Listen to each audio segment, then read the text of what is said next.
तो देखिए फ्रेंड्स, जैसा कि आपको पता है कि हम वेब्स पढ़ रहे हैं। वेब्स में हमने वेब्स के दो काइंड देखे थे, ऑक्सिलरी वेब्स और मेन वेब्स। ऑक्सिलरी वेब्स में हमने वापस दो काइंड देखे थे, मॉडल्स और प्राइमरी ऑक्सिलरी वेब्स। तो मॉडल्स और प्राइमरी ऑक्सिलरी वेब्स के बारे में हमने पढ़ लिया है। अब हम मेन वेब्स के बारे में पढ़ रहे हैं। मैन वेब्स में हमने कुछ वेब्स फॉर्म देखी थी कि कैसे मुख्य वेब की फर्स्ट फॉर्म, कैसे मुख्य वेब की सेकंड फॉर्म, कैसे मुख्य वेब की थर्ड फॉर्म अलग अलग होती हैं। उसके अलावा आज हम ऐसी वेब देखेंगे जिनकी तीनों फॉर्म समान होती हैं। वेरी इंपॉर्टेंट है, एग्जाम के अंदर आते हैं अक्सर नियर है। देखिए, कुछ ऐसी वेब्स होती हैं जिनके सभी फॉर्म्स हैं वो समान होती हैं, यानी first form, second form, third form क्या होती है, सब समान होती है। जैसे बिड है। बिड बिड मीन्स होता है किसी चीज की नीलामी लगाना, बोली लगाना। तो इसकी जो फर्स्ट फॉर्म होती है बिड, वो भी बिड ही होती है। सेकंड फॉर्म भी बिड ही होती है, थर्ड फॉर्म भी बिड ही होती है। इसकी जो फोर्थ फॉर्म होती है वो होती है बिडिंग, और जो फिफ्थ फॉर्म होती है वो बिड्स होती है। वैसे ही अगली जो हमारी वर्ब्स है वो है बेट। बेट मीन्स होता है किसी चीज की, बैट मीन्स किसी बोली लगाना, जुआ खेलना। बैट मीन्स होता है किसी जुआ खेलना। तो बैट, इसकी सेकंड फॉर्म भी बैट ही होती है, थर्ड फॉर्म भी बैट ही होती है, फोर्थ फॉर्म बैटिंग होती है, और फिफ्थ फॉर्म जो होती है उसकी बैट्स होती है। अगली हमारी जो है बर्स्ट। बर्स्ट मीन्स विस्फोट होना, फूटना। तो इसकी सेकंड फॉर्म भी बर्स्ट ही होती है, थर्ड फॉर्म भी बर्स्ट ही होती है, फोर्थ फॉर्म ब्रस्टिंग होती है, और फिफ्थ फॉर्म भी क्या होती है, ब्रस्ट होती है। अगली जो हमारी वर्ब है वो कास्ट होती है। कास्ट मीन्स होता है कि फेंकना या देना। तो इसकी सेकंड फॉर्म होती है वो भी कास्ट ही होती है, थर्ड फॉर्म होती है वो भी कास्ट ही होती है। यानी ये ऐसे वर्ब्स हैं जिनकी फर्स्ट, सेकंड और थर्ड फॉर्म लगभग सेम ही होती है, कोई डिफरेंस नहीं होता है। फोर्थ फॉर्म इसकी कास्टिंग होगी, एंड थर्ड फॉर्म इसकी क्या होगी, कास्ट। फिफ्थ फॉर्म इसकी कास्ट हो जाएगी। अगली जो हमारी वर्ब है वो कोस्ट है। कोस्ट मीन्स होती है कीमत या प्राइस। तो इसकी सेकंड फॉर्म भी कोस्ट ही होती है, और थर्ड फॉर्म भी कोस्ट ही होती है। इसकी फोर्थ फॉर्म कोस्टिंग होती है, और फिफ्थ फॉर्म भी क्या होती है, कोस्ट ही होती है। तो देखिए फ्रेंड्स, अगली जो हमारी वर्ब है वो कट है। कट मीन्स होता है किसी को काटना, कटौती करना, कमी करना। तो इसकी सेकंड फॉर्म भी कट ही होती है, थर्ड फॉर्म कट होती है, फोर्थ फॉर्म कटिंग होती है, और फिफ्थ फॉर्म क्या होती है, इसकी कट्स हो जाती है। तो देखिए फ्रेंड्स, अगली जो हमारी वर्ब है वो हर्ट है। हर्ट मीन्स होता है किसी को चोट पहुंचाना, किसी को पीड़ा पहुंचाना। तो इसकी फर्स्ट फॉर्म भी हर्ट ही होती है, इसकी सेकंड फॉर्म भी क्या होती है, हर्ट ही होती है, थर्ड फॉर्म भी इसकी हर्ट ही होती है, फोर्थ फॉर्म होती है इसकी हर्टिंग, और फिफ्थ फॉर्म होती है इसकी हर्ट्स।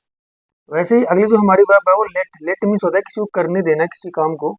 तो इसकी जो सेकंड फॉर्म होती है वो भी लेट ही होती है, थर्ड फॉर्म लेट होती है, फोर्थ फॉर्म लेटिंग होती है, और फिफ्थ फॉर्म क्या होती है, इसकी लेट्स हो जाती है।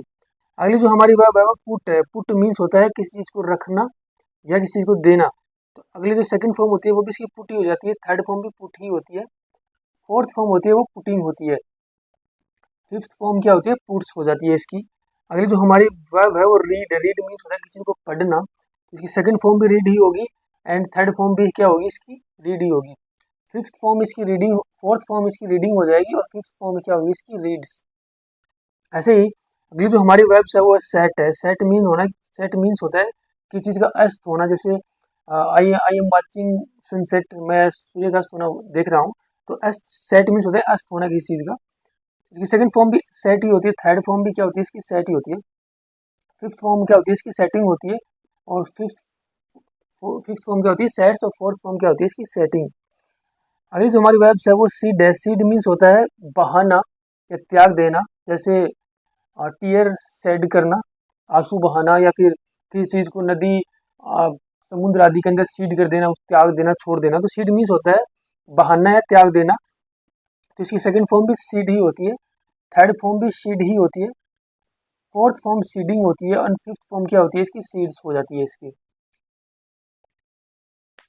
चलिए फ्रेंड्स, अगली वर्ब देखते हैं। अगली वर्ब है सट। सट मीन्स होता है किस चीज को बंद कर देना। तो अगली वर्ब्स की हमारी सेकंड फॉर्म भी सेट ही होती है, इसकी फर्स्ट फॉर्म भी सेट, सेकंड फॉर्म भी सेट होती है, और थर्ड फॉर्म भी क्या होती है, इसकी सेट ही होती है। जो फोर्थ फॉर्म होती है इसकी वो सेटिंग होती है, एंड फिफ्थ फॉर्म सेट्स हो जाती है। अगली जो हमारी वर्ब है वो स्प्रेड है। स्प्रेड मीन्स होता है किसी चीज को फैलाना। तो इसकी सेकंड फॉर्म भी स्प्रेड ही हो जाएगी, एंड थर्ड फॉर्म भी क्या होगी, इसकी स्प्रेड ही होगी, फोर्थ फॉर्म होगी वो इसकी स्प्रेडिंग हो जाएगी, एंड फिफ्थ फॉर्म क्या हो जाएगी, इसकी स्प्रेड्स हो जाएगी। ऐसे ही अगली जो हमारी वर्ब्स है वो थ्रस्ट है। थ्रस्ट मीन्स होता है ठूसना या किसी चीज को थोपना, तो सेकंड फॉर्म भी इसकी थ्रस्ट ही हो जाएगी, थर्ड फॉर्म भी इसकी क्या हो जाएगी, थ्रस्ट हो जाएगी। फोर्थ फॉर्म जो होगी इसकी वो थ्रस्टिंग होगी, एंड फिफ्थ फॉर्म क्या हो जाएगी इसकी, थ्रस्ट ही हो जाएगी इसकी। अगली जो हमारी वर्ब्स है वो क्विट है। क्विट मीन्स होता है किसी चीज को छोड़ना, त्यागना, तो इसकी सेकंड फॉर्म होगी वो भी क्विट ही होगी, थर्ड फॉर्म होगी वो भी क्विट ही होगी, फोर्थ फॉर्म होगी वो क्विटिंग हो जाएगी इसकी, एंड फिफ्थ फॉर्म क्या हो जाएगी, क्विट्स हो जाएगी।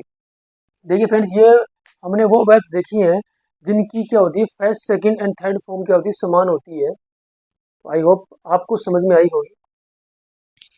देखिए फ्रेंड्स, कुछ कंफ्यूजिंग पेयर वर्ब्स होती हैं, कौन कौन सी होती है जिनको देखकर हमें अक्सर कंफ्यूजन होता है। तो देखिए चलिए उनको देखते हैं। पहली जो हमारी वर्ब है वो बियर है। बियर मीन्स होता है किसी को जन्म देना, जन्म देना। तो देखिए बियर की जो फर्स्ट फॉर्म होगी, यानी फर्स्ट फॉर्म वो बियर होगी, सेकंड फॉर्म इसकी बोर होगी, एंड थर्ड फॉर्म क्या होगी इसकी, बोर्न होगी। अगली इसी के अंदर जो हमारी सेकंड जो वर्ब है वो बियर है। देखिए इन दोनों में कोई डिफरेंस नहीं है, सिर्फ अर्थ का डिफरेंस है, अर्थ के अनुसार वर्ब चेंज हो रही है आगे। बियर मीन्स यहाँ पर बियर का अर्थ हो रहा है सहन करना, बर्दाश्त करना, किसी चीज को सहन करना, बर्दाश्त करना, इस चीज को सहन करना, बर्दाश्त करना। तो इसकी जो सेकंड फॉर्म होगी वो बोर हो जाएगी, यानी फर्स्ट फॉर्म और सेकंड फॉर्म इसकी सेकंड दोनों की दोनों अर्थ में इसकी सेकंड फॉर्म समान होती है। Third form only different third form में होता है, बोर नहीं हो जाएगा इसकी थर्ड फॉर्म, सहन करना, बर्दाश्त करना के अर्थ में। अगली जो हमारी वर्ब है वो फेल है। फेल मीन्स होता है गिरना, किसी चीज कहीं से गिरना, किसी चीज से गिरना, तो इसकी सेकंड फॉर्म होगी वो फेल हो जाएगी, फेलन इसकी थर्ड फॉर्म हो जाएगी। यहाँ पर देखिए एफ ई एल है, एफ ए एल हो तो उसका अर्थ हुआ गिरना, एफ ई एल हो तो उसका अर्थ हुआ गिराना, किसी को गिराना, तो इसकी सेकंड फॉर्म होगी वो फील्ड हो जाएगी, यानी इसके अंदर ईडी लग के बनेगी इसकी second form and third form, और इसकी फील्ड ही इसकी जो थर्ड फॉर्म हो जाएगी, यानी इसमें ईडी लगाकर हम इसकी second form and third form बनाएंगे। अगली जो हमारी वर्ब है फाइंड है। फाइंड मीन्स होता है किसी चीज को पाना, किसी चीज को पाना या प्राप्त करना। तो देखिए इसकी सेकंड फॉर्म होगी वो फाउंड होगी, और थर्ड फॉर्म क्या होगी इसकी, फाउंड होगी, यानी फाइंड की second form found, third form भी फाउंड होगी। अगला जो हमारा वर्ड है वो फाउंड ही है। फाउंड की जो सेकंड फॉर्म होगी वो फाउंडेड होगी। फाउंड मीन्स होता है स्थापना करना किसी चीज की, स्थापना करना किसी चीज की, ठीक है। तो इसकी सेकंड फॉर्म भी फाउंडेड होगी, थर्ड फॉर्म भी क्या होगी इसकी, फाउंडेड ही होगी। ऐसे ही अगली हमारी फॉर्म, अगली जो वर्ब है वो ग्रीड है। ग्रीड मीन्स होता है किसी को पीसना, पीसना को हम ग्रीड बोलते हैं, पीसना। इसकी सेकंड फॉर्म होगी वो ग्राउंड होगी, थर्ड फॉर्म भी क्या होगी इसकी, ग्राउंड होगी। तो अगली हमारी जो वर्ब है वो ग्राउंड ही है। ग्राउंड मीन्स होता है जमीन पर होना है, किसी को ऊपर उड़ने नहीं जाना, किसी को ऊपर उठने नहीं देना, जमीन पर ही रखना उसको, तो ग्राउंड होता है। ग्राउंडेड ही हो जाएगी, इसकी ईडी लग के इसकी सेकंड फॉर्म बन जाएगी, और ईडी लेके ग्राउंडेड ही इसकी होगी, थर्ड फॉर्म होगी। ये कुछ ऐसी वर्ब्स हैं जो में कंफ्यूजिंग होती है, और इनसे अक्सर रिलेटेड आ जाते हैं एग्जाम के अंदर, तो इनको आप याद रखिएगा। तो देखिए फ्रेंड्स, अगली जो हमारी कंफ्यूजिंग वर्ब्स है वो है हैंग। हैंग मीन्स होना है लटकाना, किसी चीज को लटकाना, लटकाना या फिर इसको टांगना भी बोलते हैं हम, टांगना, लटकाना या टांगने को हैंग बोलते हैं। हैंग की सेकंड फॉर्म होगी वो हंग होती है, यानी ये फर्स्ट फॉर्म हो गई सेकंड, और ये थर्ड फॉर्म होगी, थर्ड फॉर्म क्या हो गई इसकी, हंग हो गई। ऐसे ही अगला जो हमारा वर्ड है वो भी हैंग ही है। हैंग, यहाँ पर हैंग का अर्थ होगा फांसी पर लटकाना, किसी को फांसी पर लटकाना। इसकी यहाँ पर सेकंड फॉर्म होगी वो हैंग्ड हो जाएगी, थर्ड फॉर्म भी हैंग्ड हो जाएगी। अगली जो हमारी वर्ब है वो लाई। लाई मीन्स होता है झूठ बोलना, झूठ बोलना। तो इसकी सेकंड फॉर्म होगी वो लाइड हो जाएगी, थर्ड फॉर्म भी क्या होगी, लाइड ही हो जाएगी। अगली जो हमारी वर्ब है वो भी लाई है यहाँ पर, लेकिन लाई का अर्थ क्या होगा, लेटना होगा, लेटना, किसी जगह पर लेटना। तो सेकंड फॉर्म भी क्या हो जाएगी इसकी, ले हो जाएगी, थर्ड फॉर्म क्या हो जाएगी इसकी, लेन हो जाएगी। ऐसे ही अगली हमारी जो वर्ब है वो है रेंड। रेंड मीन्स होता है कि चीरना या फाड़ना किसी चीज को, चीरना या फाड़ना, किसी चीज को चीरना या फाड़ना। इसकी सेकंड फॉर्म होगी वो रेंट होगी, थर्ड फॉर्म भी इसकी क्या होगी, रेंट ही हो जाएगी। अगली जो हमारी वर्ब है वो रेंट ही है।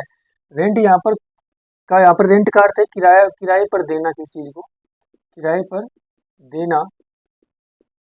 तो इसकी सेकंड फॉर्म होगी वो रेंटेड हो जाएगी। थर्ड फॉर्म भी क्या होगी इसकी, रेंटेड ही होगी। अगली जो हमारी बात वो सी है, सी का मतलब होता है यहाँ पर देखना किसी चीज़ को, देखना। तो सो इसकी सेकंड फॉर्म हो जाएगी और सीन इसकी थर्ड फॉर्म हो जाएगी। अगली जो हमारी वर्ड है वो सो ही है। सो मीन्स होता है यहाँ पर आरी से चीरना या फाड़ना, आरी से चीरना, आरी से चीरना या फाड़ना। तो इसकी सेकंड फॉर्म हो जाएगी सॉर्ड हो जाएगी, और सॉर्ड या सवान इसकी क्या हो जाएगी, थर्ड फॉर्म हो जाएगी। तो देखिए फ्रेंड्स, अगली जो हमारी कंफ्यूजिंग जो वर्ब्स है वो राइज है। राइज मीन्स होता है उठाना या बढ़ाना किसी चीज़ को, या आगे बढ़ना, तरक्की करना, इसको हम क्या बोलते हैं, राइज। उठना, बढ़ना, आगे बढ़ना, तरक्की करना, इसको हम राइज बोलते हैं। राइज की सेकंड फॉर्म होती है वो रोज होती है। ये इसकी फर्स्ट फॉर्म हो गई, ये इसकी सेकंड फॉर्म, और राइज एंड इसकी क्या होती है, इसकी थर्ड फॉर्म होती है। इस संदर्भ में उठना या बढ़ाना के अर्थ में। अगली हमारी जो है वो राइज। राइज मीन्स होता है किसी मुद्दे को उठाना, किसी मुद्दा या पर्सन को, मुद्दे या पर्सन को उठाना, किसी मुद्दे या पर्सन को उठाना को हम बोलते हैं राइज। जैसे MP always rise issue in the parliament, जैसे तो जैसे सांसद हो गए पार्लियामेंट में प्रश्न उठाते हैं, वैसे राइज का मीन्स होता है किसी चीज़ को उठाना, किसी मुद्दे को उठाना, किसी पर्सन को उठाना। इसकी जो सेकंड फॉर्म होगी वो राइज्ड हो जाएगी, थर्ड फॉर्म भी इसकी क्या होगी, राइज्ड ही हो जाएगी। अगली जो हमारी बात है वो रेज। रेज मीन्स होता है किसी चीज़ को नष्ट करना, नष्ट करना को हम क्या बोलते हैं, रेज। इसकी सेकंड फॉर्म रेज्ड हो जाएगी, थर्ड फॉर्म भी क्या होगी इसकी, रेज्ड हो जाएगी। अगली जो हमारी वर्ब है वो वाइंड है। वाइंड मीन्स होता है हवा, वाइंड मीन्स होता है चाबी भरना किसी चीज़ में, चाबी भरना। जैसे गाड़ी, जैसे गाड़ी के अंदर हम चाबी लगाते हैं या फिर घड़ी के अंदर हम चाबी भरते हैं, उसको क्या बोलते हैं, वाइंड। वाइंड चाबी भरना। ये सेकंड फॉर्म क्या होगी, वाउंड। थर्ड फॉर्म भी क्या होगी इसकी, वाउंड ही हो जाएगी। अगली जो हमारी वर्ड है वो वाउंड है। वाउंड मीन्स होता है घायल करना किसी को, घायल करना। ये सेकंड फॉर्म भी हो जाएगी वाउंडेड, एंड थर्ड फॉर्म भी क्या होगी इसकी, वाउंडेड ही होगी। अगली जो हमारी वर्ब है वो फ्लाई। फ्लाई मीन्स होता है उड़ना। जैसे पक्षी वगैरह हम क्या करते हैं, हमेशा फ्लाई करते हैं, तो फ्लाई मीन्स उड़ना।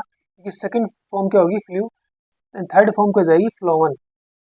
ये इंपॉर्टेंट काफी बार एग्जाम में आया हुआ है, इसके बारे में कंफ्यूजिंग है। अगली जो हमारी वर्ब है वो फ्लो है। फ्लो मीन्स होता है बहना, जैसे पानी आदि का बहना होता है, उसको फ्लो बोलते हैं। फ्लो यानी बहना।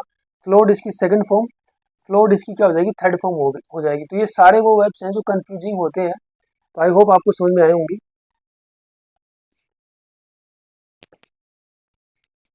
तो चलिए फ्रेंड देखते हैं एग्जाम में कैसे एरर आते हैं। तो देखिए, the servant hanged the picture on the wall. तो यहाँ पर हैंग्ड नहीं आएगा। हैंग्ड मीन्स होता है किसी किसी को फांसी पर लटकाना। तो सर्वेंट ने फांसी पे थोड़ी लटका दी है पिक्चर को वॉल के ऊपर, नहीं। तो यहाँ पर क्या हो जाता है, सर्वेंट हंग आ जाएगा। Servant hung the picture on the wall. तो ये सेंटेंस क्या हो जाएगा, सही हो जाएगा। ये हैंग्ड क्या है, रॉन्ग है। अगला एग्जाम्पल देखिए, lay your book aside and lay down to rest. तो यहाँ पर ले ना आकर क्या आएगा, ले आएगा। अपनी बुक को अलग, अपनी बुक को साइड में रखिए और थोड़ी देर के लिए रेस्ट कीजिए। तो यहाँ पर लाई आ जाएगा। अगला एग्जाम्पल देखिए, practice the question, practice the question given in the assignment. तो प्रैक्टिस द क्वेश्चन नहीं आएगा, यहाँ पर वर्ब आएगा, ये नाउन है प्रैक्टिस। तो प्रैक्टिसाइज आएगा, practise, practise the question given in the assignment. Assignment में दिए हुए क्वेश्चनों की आप क्या करिए, प्रैक्टिस करना है आपको। अगला एग्जाम्पल, डू नॉट एडवाइस मी। तो डू नॉट के बाद हमें पता है डू डज के बाद मुख्य वर्ब की फर्स्ट फॉर्म आती है। तो एडवाइस तो नाउन है, यहाँ पर एडवाइस क्या है, नाउन है। तो एडवाइस नहीं आकर क्या आएगा, एडवाइज आएगा। एडवाइज, एडवाइज क्या होता है, वर्ब होता है। डू नॉट एडवाइज मी, ठीक है। एडवाइस क्या होगा, रोंग होगा। अगला एग्जाम्पल देखिए, ही कंप्लेंट अगेंस्ट मी। तो यह कंप्लेंट तो क्या हो गया, एडजेक्टिव हो गया। तो हमें यहाँ पर किसी जरूरत है, वर्ब की जरूरत है, क्योंकि सेंटेंस में वर्ब है ही नहीं, तो ये तो नहीं आएगा।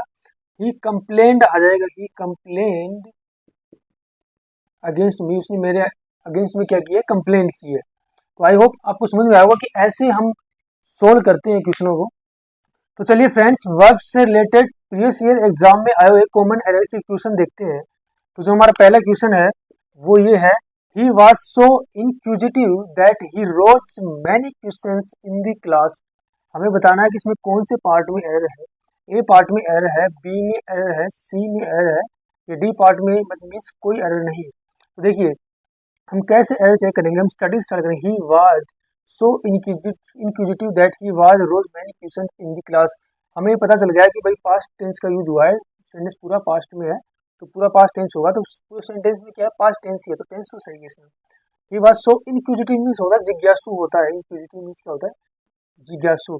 वैस ही was so inquisitive that, so that conjunction का यूज हुआ है, और सो दैट के बाद बीच में हमें पता है कि एडजेक्टिव का यूज होता है, तो इनक्विजिटिव क्या है, एडजेक्टिव है, तो ये भी सही है। He was so inquisitive that, यहाँ तो सही है। ही रोज, रोज नहीं होता है, देखिए वो क्या है, क्वेश्चन उठा रहा है, मैंने क्वेश्चन उठा रहा है, मतलब क्वेश्चन उठाने के लिए मैंने आपको बताया था कि हम राइज्ड का यूज करते हैं, राइज, ठीक है, इसका हम यूज करते हैं क्वेश्चन उठाने के लिए इस वर्ब का। रोज मीन्स होता है उठना, जगना, आगे बढ़ा नहीं अर्थ होता है, तो यहाँ पर क्या हो जाएगा, देखिए पास्ट में तो राइज्ड हो जाएगा, RAISED, राइज्ड होगा, न कि रोज होगा, तो इसी पार्ट के अंदर क्या है, एरर है। यहाँ पर रोज के स्थान पर क्या हो जाएगा, राइज्ड हो जाएगा, क्योंकि क्वेश्चन, प्रश्न, मुद्दा, क्वेश्चन आदि उठाने के लिए हम राइज्ड वर्ब का यूज करते हैं। रोज मीन्स होता है जैसे the sun rise in the east, तो उगना, निकलना, आगे बढ़ना, तरक्की करना, प्रश्न आदि के लिए हम राइज का क्वेश्चन, राइज वर्ब का यूज करते हैं, तो इसका जो आंसर होगा वो बी हो जाएगा। अगला जो हमारा क्वेश्चन है, he was born to poor parents but brought up in an affluent family. हमें बताना है कि इसमें कौन से पार्ट में एरर है, ए पार्ट में है, बी में है, सी में है, या डी में कोई एरर नहीं है। देखिए ब्राउट अप एक वर्ब है, याद रखिएगा आप, इसका होता है पालन पोषण करना, पालन पोषण करना, ब्राउट अप मीन्स होता है पालन पोषण करना। एफ्लुएंट मीन्स होता है संपन्न, परिवार के अंदर संपन्न, संपन्न होता है इसका अर्थ। ये क्या है, एडजेक्टिव है, फैमिली की विशेषता बता रहा है कि वो फैमिली कैसी है, एफ्लुएंट है, ये नाउन है। देखिए यहाँ से स्टार्ट करते हैं, he was born to poor parents but he, तो हमें पता चल गया देखते हुए कि सेंटेंस पास्ट में ही है, तो पूरा सेंटेंस पास्ट में, कोई टेंस में कोई दिक्कत नहीं है। ही वाज बोर्न मतलब उसका जन्म हुआ था, तो जन्म के लिए तो हम बोर्न का यूज करते ही नहीं है, ये तो बी, क्या है, B3 है। और किसका है, देखिए बियर के बारे में मैंने पढ़ा था, बियर वर्ब, बियर की दो अर्थ होते हैं, बियर यानी सहन करना के अर्थ में होता है, बियर, बोर, बोर्न, तो यहाँ पर सहन करना, बर्दाश्त करना हो गया। जन्म के अर्थ में होता है बियर, बोर और बोर्न, तो यहाँ पर क्या होगा, ये इसमें से ई हट जाएगा, ओनली बोर्न होगा ओनली इसका आंसर, तो ये हो जाएगा। तो इसी पार्ट के अंदर एरर है, he was born to poor parents but he brought up in an affluent family, उसका जन्म है वो एक गरीब परिवार के अंदर हुआ था, लेकिन उसका पालन पोषण हुआ था, तो संपन्न परिवार में पालन पोषण हुआ था उसका। अगला जो हमारा क्वेश्चन है वो देखिए, the university was found in 1950 when India was not self dependent in many aspects. तो हमें बताना है कि इसमें कौन से पार्ट के अंदर एरर है, ए पार्ट में एरर है, बी में है, या सी पार्ट में एरर है, या फिर डी में कोई एरर नहीं है। देखिए द यूनिवर्सिटी सिंगल सब्जेक्ट है, इसके बाद सिंगल वर्ब आ रहा है, वाज फाउंड इन 1950। देखिए यूनिवर्सिटी वो फाउंड नहीं होती, फाउंड, देखिए फाइंड, फाउंड, फाउंड, यानी फाइंड मीन्स होता है पाना के अर्थ में, उसकी सेकंड फॉर्म होती है फाउंड, थर्ड फॉर्म भी फाउंड होती है। फाउंडेड होगा यहाँ पर, फाउंडेड मीन्स होता है स्थापित की गई, आधारशिला रखी गई, नींव रखी गई, तो इसमें ईडीओ लगेगा, तो इसी पार्ट के अंदर क्या है, एरर है। आगे सेंटेंस सही है, when India was not self dependent in many aspects, तो इसके अंदर बी पार्ट के अंदर एरर है, फाउंड के स्थान पर फाउंडेड आ जाएगा। तो यूनिवर्सिटी वगैरह जो भी होती है, कॉलेज, यूनिवर्सिटी, वो फाउंडेड की जाती है, न कि फाउंड, तो फाउंडेड इसमें क्या आएगा, वर्ब्स आएगा।